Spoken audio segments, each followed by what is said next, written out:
होती है। इसलिए सर्ग विसर्गीय क्रमशः तृतीय स्कंद से ही चलते हैं और तृतीय स्कंद से चल करके ये पहुंचते हैं आश्रय तत्व तक। तो इसलिए 2 स्कंद भूमिका है, लेकिन प्रायः विद्वान वक्ता लोग वे प्रथम स्कंद को भी चुटकी बजा के पार हो जाते और द्वितीय स्कंद तो इतना सुंदर है, ब्रह्मा जी की स्तुति क्या कहना, अद्भुत स्तुति। और द्वितीय स्कंद में श्री ब्रह्मा जी को जो चतुश्लोकी भागवत का उपदेश है वही बड़ा दिव्य उपदेश है, बहुत दिव्य। पूज्यपाद पंडित श्री कन्हैयालाल जी महाराज कहते हैं श्री वृंदावन की महान विभूति 100 वर्ष से ऊपर आयु हो चुकी है। श्रीमद् भागवत की माधव सेवा नाम की टीका उन्होंने संस्कृत की लिखी, बड़े अच्छे विद्वान। तो वो कहते हैं कि आजकल के जितने वक्ता हैं वे हमारे विचार से अद्वितीय हैं। हमने पूछा महाराज अद्वितीय वक्ता का अर्थ क्या होता है, तो हंसकर बोले द्वितीय को छोड़कर अद्वितीय हो जाते हैं। 2 को प्रथम को छोड़ देते हैं और द्वितीय को, इन दोनों को छोड़कर के अद्वितीय वक्ता बन जाते हैं। सीधे कथा कथा कहते हैं तृतीय स्कंद। उसमें भी कथा कहें सो भी नहीं, इसके बाद भी नाच गान तमाशे में सारा समय निकाल देते हैं। कथा तो हमारा 2 पैसा भी नहीं। इसलिए भागवत की ये भूमिका है, बड़ी महिमा है इसकी। बोलो भक्तवत्सल भगवान की जय। इसके बाद आगे का चरित्र है भगवान व्यास के द्वारा किस प्रकार से श्रीमद् भागवत का प्रादुर्भाव हुआ, यह चरित्र है। सौनक जी ने पूछा कि भगवान ये श्रीमद् भागवत की कथा व्यास जी ने किस प्रकार से सुखदेव जी को सुनाई, किस युग में, किस स्थान पर और किसकी प्रेरणा से व्यास जी ने ये कथा सुनाई, आप कृपा करके बताएं। और तस्य पुत्रो महायोगी समद्रंग निर्विकल्पकः एकांतमतिरुन्निद्रो गूढ़ो मूढ़ इवेयते। उन भगवान व्यास के पुत्र जो श्री सुखदेव जी महाराज हैं, वे जन्मजात महान योगी, समदर्शी, भेदभाव रहित, संसार की निद्रा से प्रबुद्ध, जगे अज्ञान का, मोह की निद्रा का जिनके ऊपर कोई प्रभाव नहीं, और जो केवल एक भगवान में स्थित हैं, ऐसे जो सुखदेव जी महाराज, उन सुखदेव जी महाराज ने कैसे भागवत का श्रवण किया, आप कृपा करके बताएं। हमने तो ऐसा सुना है कि वे दिगंबर अवस्था में जब जा रहे थे, उनके पिता व्यास पुत्र पुत्र कह करके पुकार रहे थे। उस समय देवांगनाएं सरोवर में स्नान कर रही थीं। देवांगनाओं ने देखकर वस्त्र धारण कर लिए, व्यास जी को देखकर वस्त्र धारण कर लिए, सुखदेव जी को देखकर वस्त्र धारण नहीं किए। व्यास जी खड़े हो गए और खड़े होकर उन्होंने पूछा कि देवियों, मैं अतिशय वृद्ध,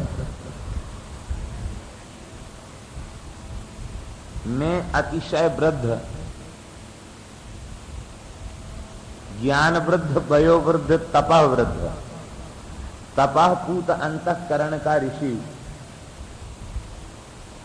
जिसमें वासना सर्वथा विगलित हो चुकी है, ऐसे महर्षि को देखकर तुम्हें लज्जा आ गई। और कामदेव की कांति और शोभा को विलज्जित करने वाले हमारी किशोर अवस्था के पुत्र सुखदेव महायोगी, वे दिगंबर अवस्था में जा रहे थे, उनको देख के तुम्हें लज्जा नहीं आई। देवियों, इसका कारण क्या है? उन देवियों ने कहा, भगवान आपके ज्ञान तप वैराग्य के प्रति हमें रंचमात्र संदेह नहीं है, लेकिन भगवान सुखदेव जी के ज्ञान की तुलना संसार में कहीं संभव नहीं है। तदवीक्ष्य प्रक्षति मुनो जगदुस्तवास्ति स्त्री पुंभिदा न तु सुतस्य विविक्त दृष्टे तब अस्ति। स्त्री पुंभिदा तवास्ति, स्त्री और पुरुष का भेद तुम्हारी दृष्टि में है, लेकिन न तो सुतास्य, तुम्हारे पुत्र की दृष्टि में स्त्री पुरुष का भेद भी नहीं है। केवल एक ब्रह्म में दृष्टि है, भगवान में उनका ध्यान है। ऐसे श्री सुखदेव जी महाराज, तो ऐसे सुखदेव जी महाराज वे गोदोहन से अधिक ठहरते नहीं, वे कैसे लौटकर उन्होंने कथा सुनी, आप कृपा करके बताइए। इसका समाधान श्री सूति जी ने यही किया है, आत्मा रामास मुनयः निर्ग्रंथाः अप्यरुक्रमे कुर्वन्त हेतु किम भक्तिम इत्थम भूत गुणो हरि। जो आत्मा में रमण करने वाले महात्मा हैं, जिनकी संदेह की ग्रंथि छिन्न भिन्न हो चुकी है, ऐसे संत भी भगवान में प्रेम करते हैं, क्योंकि भगवान के गुण ही ऐसे, इत्थम भूत गुणो हरि, भगवान के गुण ही ऐसे। ये तो सूती जी उत्तर देते हैं, और स्वयं सुखदेव जी क्या कहते हैं, ये तो सूत जी बता रहे हैं। सुखदेव जी कह रहे हैं, परनिष्ठितोपि नैर्गुण्ये उत्तम श्लोक लीलया गृहीत चेता राजर्षे आख्यानम यदधीतिवान। हे परीक्षित, मैं तो निर्गुण निराकार में परिनिष्ठित था, मेरे चित्त को ग्रस लिया भगवान की लीला। गृहीत चेता, गृहीता चेता, चित्त को पकड़ करके बरबस अपनी ओर आकृष्ट कर लिया, और मैंने भागवत का श्रवण अपने पिता के चरणों में बैठ कर किया। आख्यानम यदि। बोलो भक्तवत्सल भगवान की जय जय श्री राधे। ये श्रीमद् भागवत की दिव्य महिमा है। एक कथा संतों में और प्रचलित है, वो ये है कि जब सुखदेव जी नहीं आ रहे थे, ये तो स्पष्ट है कि भगवान के गुणों से आकृष्ट होकर आए, तो गुणों को सुना होगा तब ना आकृष्ट होकर आए।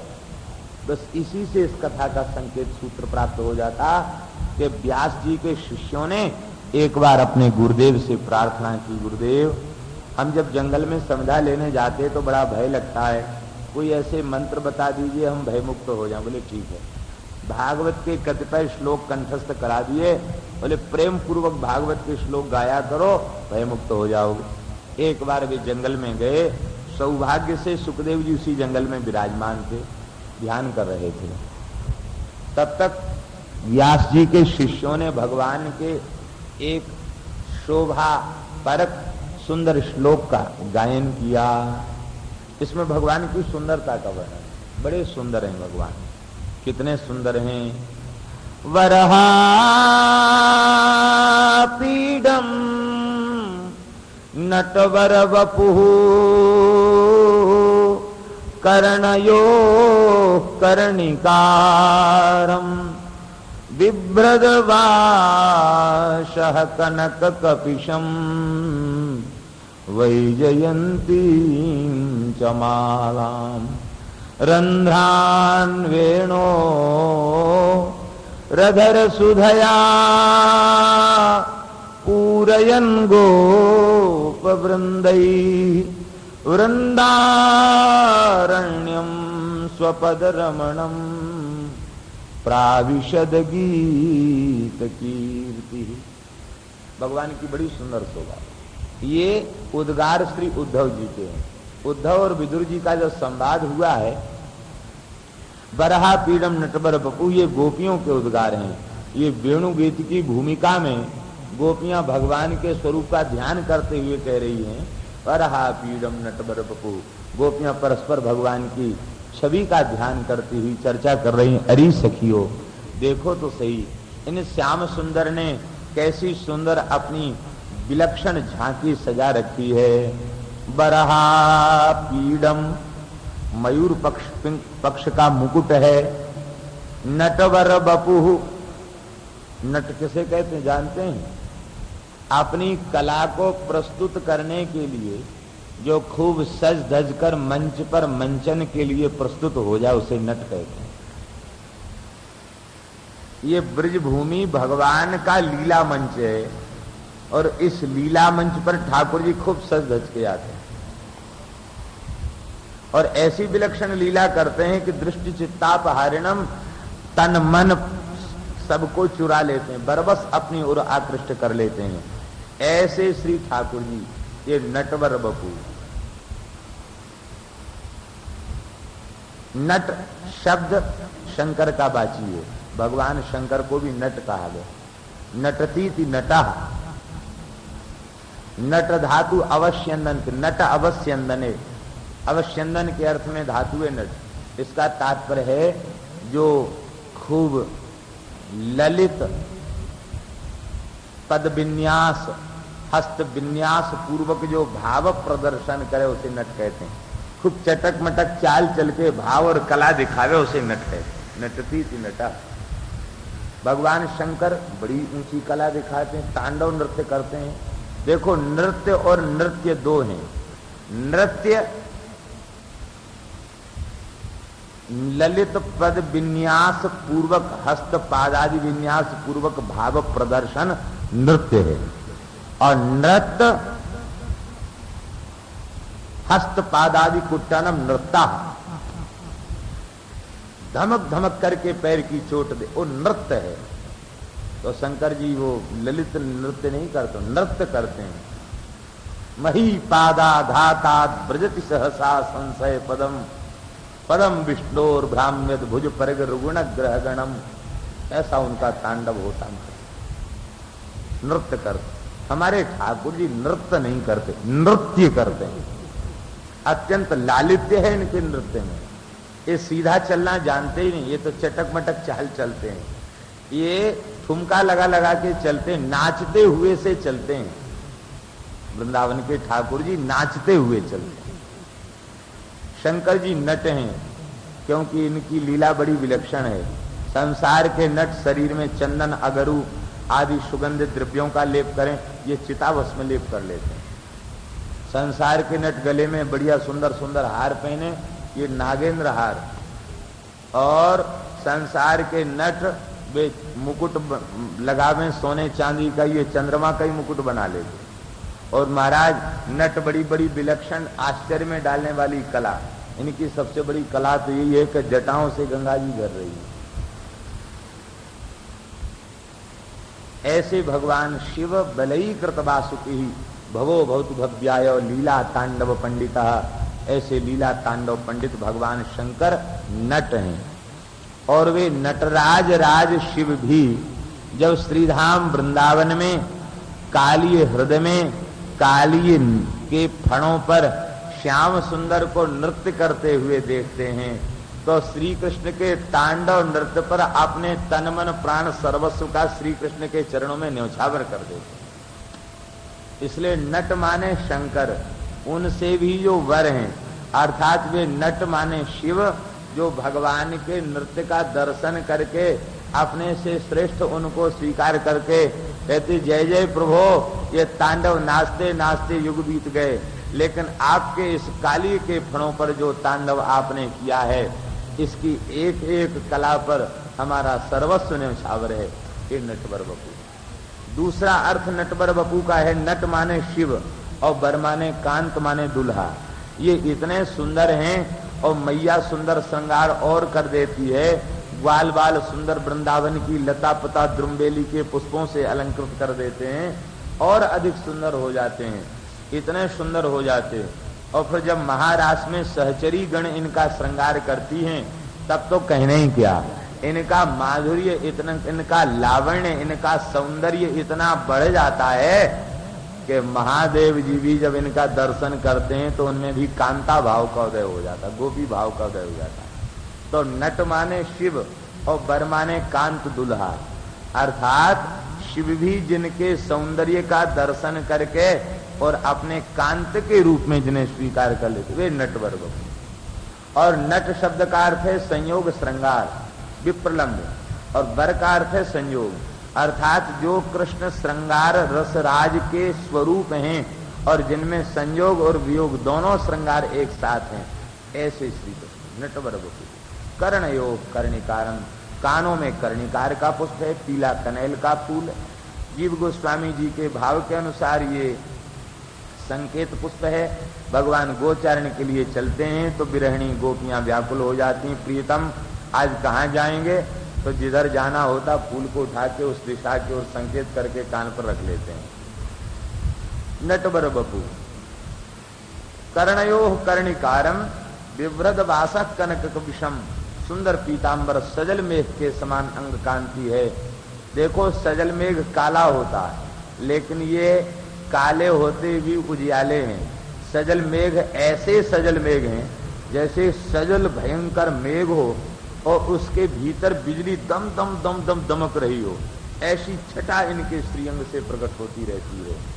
ऐसी इनकी सुंदर शोभा है। और चमचमाता हुआ पीतवर्ण का पीतांबर, काले मेघ में पीतवर्ण की विद्युत चमक रही हो, ऐसा इनका सुंदर पीतांबर सुशोभित हो रहा है।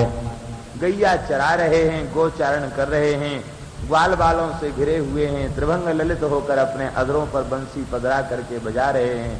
ग्वाल बाल जय हो कर रहे हैं और अपने चरण स्पर्श से वृंदावन को अतिशय मनोहर बना रहे हैं। ये वृंदावन धाम की बड़ी महिमा है। वैकुंठ को ये सौभाग्य प्राप्त नहीं है। निरावृत ब्रह्म के चरण स्पर्श का सौभाग्य वैकुंठ को प्राप्त नहीं है। क्यों? वहां तो एक तो ब्रजस्क लोक में रज है ही नहीं, तो रज लगेगी कहां से। दूसरी बात है कि भगवान से सैया पर पौड़े रहते हैं। मान लो धोखे से कुछ रज लग भी जाए तो लक्ष्मी जी चरण दबाने में लगी हैं, बचने कहां देंगी। फिर भगवान को कहीं जाने की इच्छा है तो सेवक सुंदर पदत्राण लेकर खड़े हैं, रज का स्पर्श ही कहां होगा। मान लो भगवान को जाना है तो गरुड़ जी कहते महाराज आकाश मार्ग से चलो, शिविका बाग कहते पालकी में बैठो, दारुक सारथी कहता महाराज रथ में विराजो।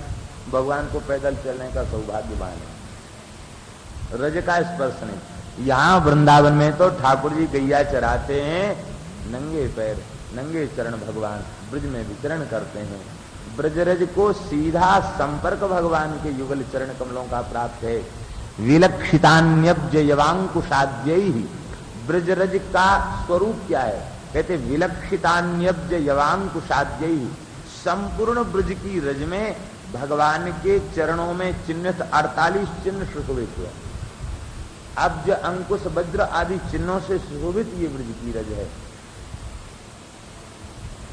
ब्रज को ये सौभाग्य था। एक तो भगवान के स्पर्श का सौभाग्य, फिर मधुराति मधुर लीलाएं ब्रज में। ऐश्वर्य प्रधान लोक में माखन चोरी लीला संभव नहीं, चीर हरण लीला संभव नहीं, ये सारी लीलाएं तो ब्रज में होती। इसलिए वृंदावनम सखी भुवो वितुनोति कीर्तिम, ये वृंदावन अपनी कीर्ति वैजयंती का विस्तार वैकुंठ तक कर रहा है। ये वृंदावन स्वकीया जो श्री राधा रानी हैं उनके चरण कमल के स्पर्श से मनोहर वृंदावन, और श्री ब्रज गोपियों के चरण कमल के स्पर्श से मनोहर वृंदावन। वृंदावन में भगवान विचरण करते। सुखदेव जी ने सुना तो सुनते ही व्याकुल हो गए। अरे अब तक तो केवल निर्विशेष निष्कल निरंजन ज्योतिष स्वरूप ब्रह्म का ध्यान करते थे, और ये सगुण ब्रह्म इतना सुंदर है।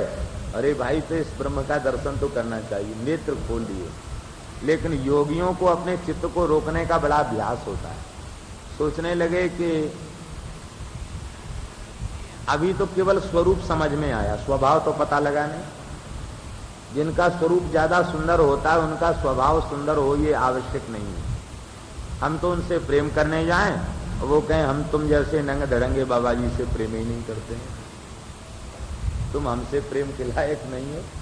तो हम इधर निष्ठा से भी गए और उधर उन्होंने तिरस्कार कर दिया तो ठीक नहीं होगा, इसलिए वे पुनः अपने मन को रोक के बैठ गए। द्वारा व्यास जी के शिष्यों ने फिर श्लोक का गायन किया। उस श्लोक में यही था कि हे नाथ, ये उद्धव जी को उद्गार, विदुर और उद्धव जी के संवाद में ये उद्गार प्रकट भये हैं। अहो वकीयम स्तन कालकूटम जिघांसया पाययदप्यसाध्वी लेभे गतिम धातृचिताम ततोन्यम कंबा दयालुम शरणम ब्रजेम। इनसे बढ़कर कौन कृपालु दयालु है जिसकी शरण में जाया जाए। शरण के योग्य एकमात्र यही है। बकदैत्य की बहन बकी पूतना अपने पयोधरों में भयंकर कालकूट विष लगा करके आई, और संत कभी किसी को गाली नहीं देते, लेकिन उद्धव जी ने इसे गाली दिया, असाध्वी कहा। असाध्वी माने दुष्टा, असाध्वी अपायक।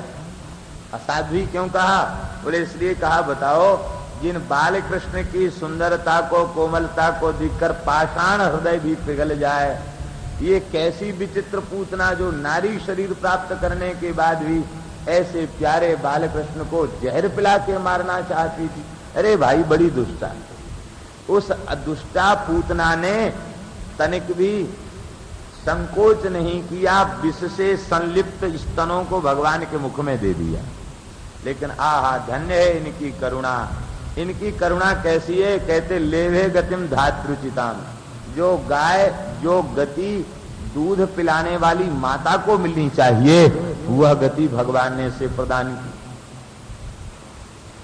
जो विषपान कराने वाली पूतना को माता की गति दे सकते हैं, वो प्रेम करने वाले को क्या नहीं। बस सुनते ही सुखदेव जी व्याकुल लोग चल पड़े और चरणों में बैठ करके उन्होंने श्रीमद् भागवत का स्वाध्याय किया। संतों ने भगवान के दरबार को एक नया नाम दिया, अधाधुंध दरबार। श्री जालौन के एक बड़े उच्च कोटि के संत थे, श्री केशवदास जी महाराज, अच्छे संत। वे कहते थे हमारे सरकार का दरबार का नाम है अधाधुंध दरबार। ये अधाधुंध दरबार कैसा? तो ब्रह्मचारी जी कहते थे, बोले खीजे दीनो अभय पद, रीझित दीनी लंक। नाराज हो गए रावण के ऊपर तो अभय पद दे दिया, और रीझ गए विभीषण के ऊपर तो खीजत दीनो अभय पद, रीझत दीनी लंक। अधाधुंध दरबार रहुरे जीव निशंक। शंका छोड़ दो, ये अधाधुंध दरबार है। इस दरबार में जो पहुंच गया उसका कल्याण निश्चित है। सुखदेव जी ने कथा सुनी। बोलो भक्तवत्सल भगवान। अब व्यास और नारद जी का संवाद और आगे की कथा। आधारमण हरि गोविंद जय जय।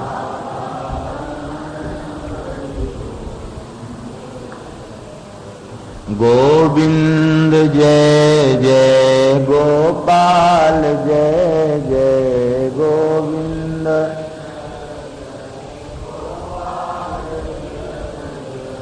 राधारमण हरि गोविंद जय जय।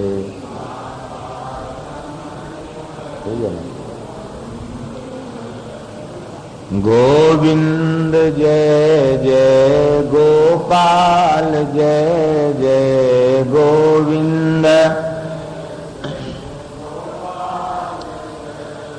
श्री राधारमण हरि गोविंद जय जय।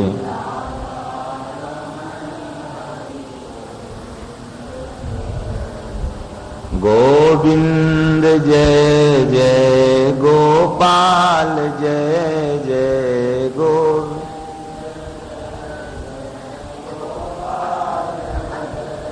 श्री राधारमण हरि गोविंद जय जय।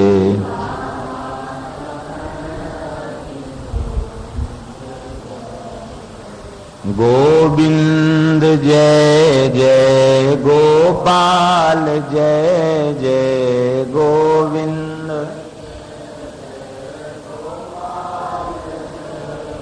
श्री राधारमण हरि गोविंद जय जय।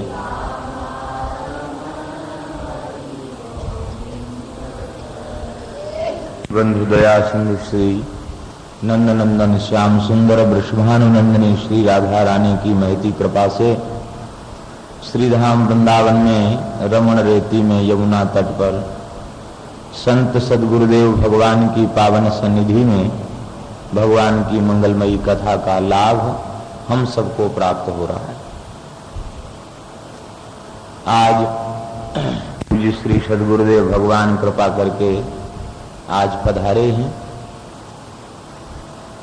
शिथिल और अस्वस्थ होने के बाद भी अतिशय अनुग्रह पूर्वक दर्शन दिया है।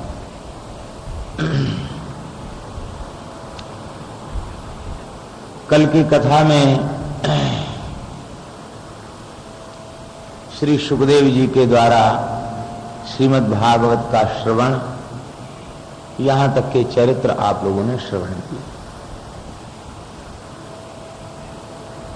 दूसरा प्रश्न व्यास जी ने कब, किस समय, किसकी प्रेरणा से भागवत को प्रकट किया, इस प्रश्न का समाधान करते हुए श्री सूत जी महाराज ने वर्णन किया है।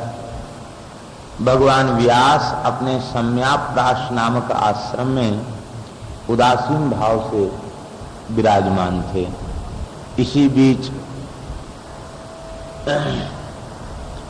देवर्षि नारद जी श्री ब्रह्मा जी की प्रेरणा से पधारे और आकर आपने पूछा, हे व्यासनंदन, हे पराशर नंदन व्यास, आपका शरीर और आपका मन ये दोनों स्वस्थ हैं कि नहीं?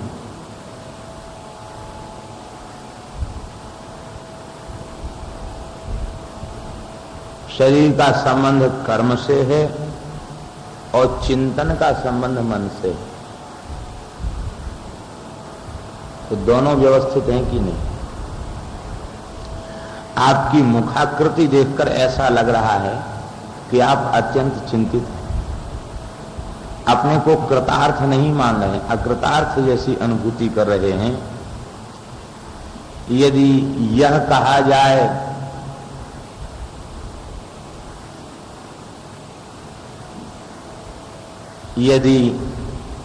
कहा जाए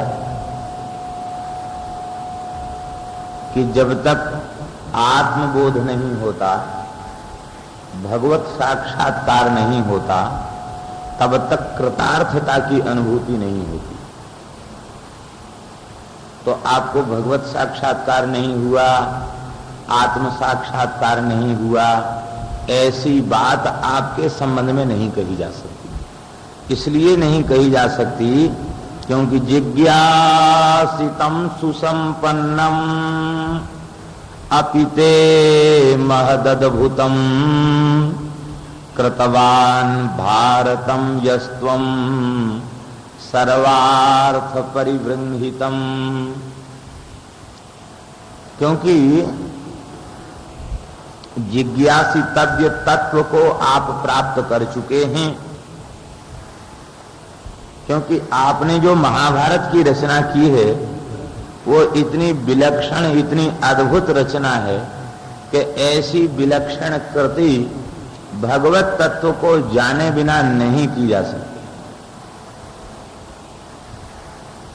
महाभारत इतना अद्भुत ग्रंथ है, इसी कारण से महाभारत को पंचम वेद कहा है, पांचवा वेद। वैसे इतिहास और पुराण ये सभी पंचम वेद हैं, लेकिन उनमें महाभारत तो आकर ग्रंथ है। आकर ग्रंथ का तात्पर्य कि कोई ऐसा विषय नहीं है जो महाभारत में न हो, सब कुछ। और महाभारत का एक अत्यंत दिव्य प्रकरण श्रीमद् भगवद गीता, उसका तो कहना ही क्या। विश्व का दार्शनिकों का सर्वमान्य ग्रंथ। आज तक श्रीमद् भगवद गीता के ऊपर जितना विचार हुआ, जितनी टीकाएं हुई और उसकी महिमा को जिस प्रकार लोगों ने स्वीकार किया, आज तक विश्व में ऐसा कोई दूसरा ग्रंथ नहीं है संस्कृत ग्रंथों में, एकमात्र गीता। इसलिए श्री वल्लभाचार्य जी महाराज ने तो कहा, एकम शास्त्रम देवकी पुत्र गीतम, एकम एव शास्त्रम। अनंत शास्त्र हैं, उन सबको एक में कहा जाए तो श्रीमद् भगवद गीता। एको देवो देवकी पुत्र एव।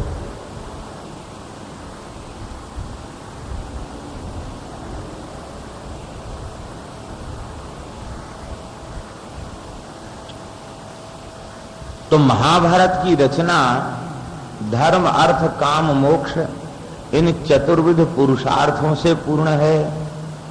सब प्रकार की नीतियां, समस्त प्रकार का सदाचार, वर्ण धर्म, आश्रम धर्म, चतुर्विध पुरुषार्थ, तीर्थ आदि, व्रत आदि की महिमा, कौन सा ऐसा विषय है जो उसमें न हो। तो इतनी विलक्षण कृति कोई सामान्य महापुरुष नहीं कर सकता। सनातन ब्रह्म तत्व का आपने भली भांति विचार किया है, जान भी लिया है। कहने का तात्पर्य है कि आप परब्रह्म और शब्द ब्रह्म दोनों में परिपूर्ण रूप से निष्णात हैं। फिर अकृतार्थता की प्रतीति क्यों, अनुभूति क्यों? व्यास जी ने कहा कि भगवान आप जो कुछ कह रहे हैं वो सर्वथा सत्य कह रहे हैं, लेकिन यह सब होने के बाद भी मेरा हृदय संतुष्ट नहीं है। इसका क्या कारण है मैं नहीं समझ पा रहा हूं। तुम्हारा ज्ञान अत्यंत अगाध है, आप अपने अगाध ज्ञान से इस प्रश्न का समाधान कर सकते हैं। मेरे चित्त में व्याकुलता होना, अशांति होना और आपका आगमन होना इस बात को व्यक्त करता है कि अब हम चिंता मुक्त होने वाले हैं। आपका ज्ञान विलक्षण ज्ञान है, आप निश्चित ही अपने ज्ञान के आधार पर कुछ समाधान बताएंगे। जैसे सूर्य नारायण तीनों लोकों में भ्रमण करते हैं, ऐसे ही आप शब्द ब्रह्म, परब्रह्म दोनों में निष्णात हैं और इसके बाद आप निरंतर योगानुष्ठान करते